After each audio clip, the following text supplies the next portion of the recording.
On today's episode of Flashback Friday in Elvis history, I take you back to August the 22nd, 1956, 69 years ago today. Elvis Presley's in Hollywood on the set of the Reno Brothers. Love Me Tender, as we all know today.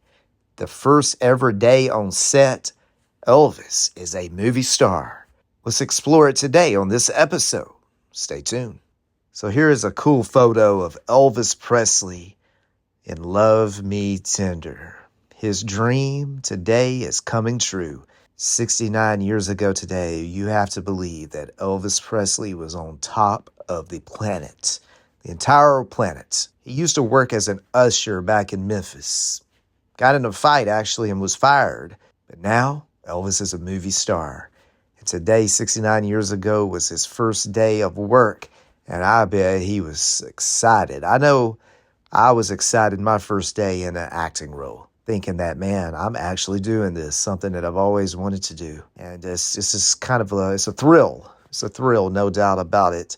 So I know when Elvis was in Hollywood today in 1956, August 22nd, 56, this beautiful girl right here, Deborah Paget, his co-star, the girl that plays his wife in Love Me Tender. And the storyline is Elvis is the youngest brother, and Richard Egan, who is his older brother, comes back home, and they all thought he was dead. And Elvis had just married Egan's fiancée, Deborah Paget. And so that's where the storyline lies here for this film. So you have to check it out.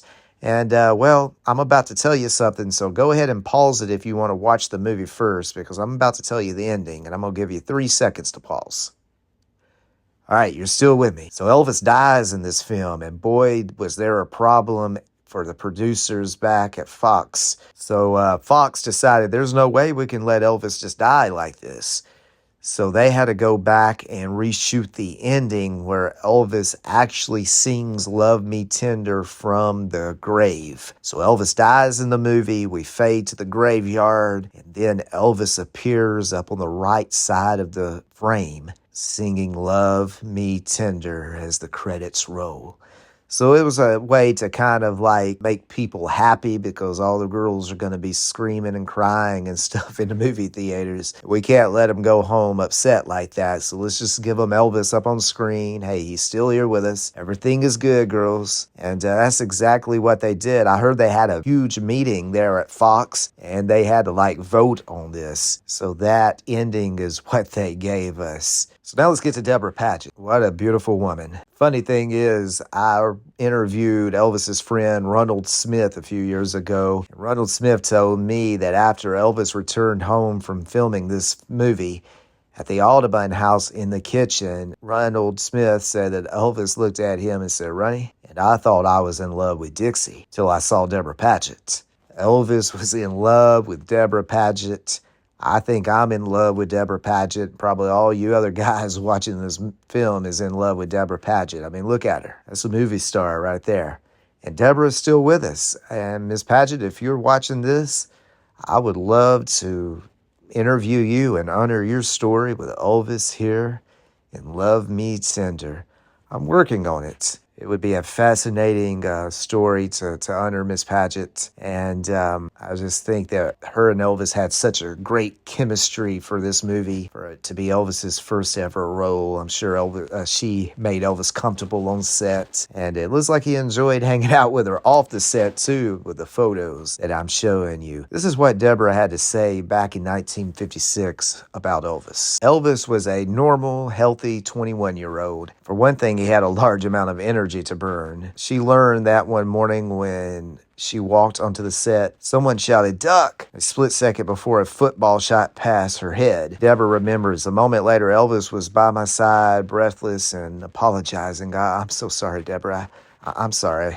And I finally talked him into calling me by my first name. I didn't mean to scare you, Elvis said. She explained that Elvis and his cousin Gene were always active when they had some free time on the set. When they don't play football, they throw baseball, have mock fights with knives or hatchets, or find some other way to entertain themselves. Deborah said that I will gladly take a chance on predicting that Elvis Presley will continue to retain his popularity, regardless of rock and roll, and I mean popularity not only with the fans who see him in the movies or TV or his personal appearances, but even more so with people who are fortunate enough to meet him in person. Elvis Presley is here to stay. Deborah said that my family saw a lot of Elvis at the studios, on the location, when he came over to our house for a swim on Sundays. I grew to understand him better. I also found out some things which really surprised me. One of the things that surprised Deborah was Elvis's sensitivity. At first, I'd been under the impression that he was quite indifferent to the attacks made on him for the way he sings, dresses, wears his sideburns, and all the other comments, but he isn't. Not that he'd admit the fact easily to a stranger. I could tell he was deeply hurt when his performances were criticized or when he was threatened with being banned from certain cities. Another thing that amazed Deborah was his act. Deborah said, had anyone told me that he had never had a dramatic lesson, never stood in front of a movie camera, I wouldn't have believed it. His acting was convincing. He always knew his lines. He picked up like a trooper the purely technical aspects of it, like moving in and out of camera range and the many other tricks of the trade that usually takes months and years of experience to learn. However, he was so modest about his ability to catch on quickly, he was just about the only person who didn't think he was doing well. This is what Elvis's co-star Richard Egan, who played his older brother in the movie, had to say about Elvis. It's needless for me to say that he was very dear to my heart. He was an enormous talent.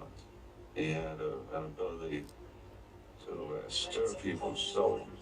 He's not conceited. He reaches people's souls. And 48 years later after his death, the guy is still doing that. I can't explain it. But Elvis is here to stay, in my opinion.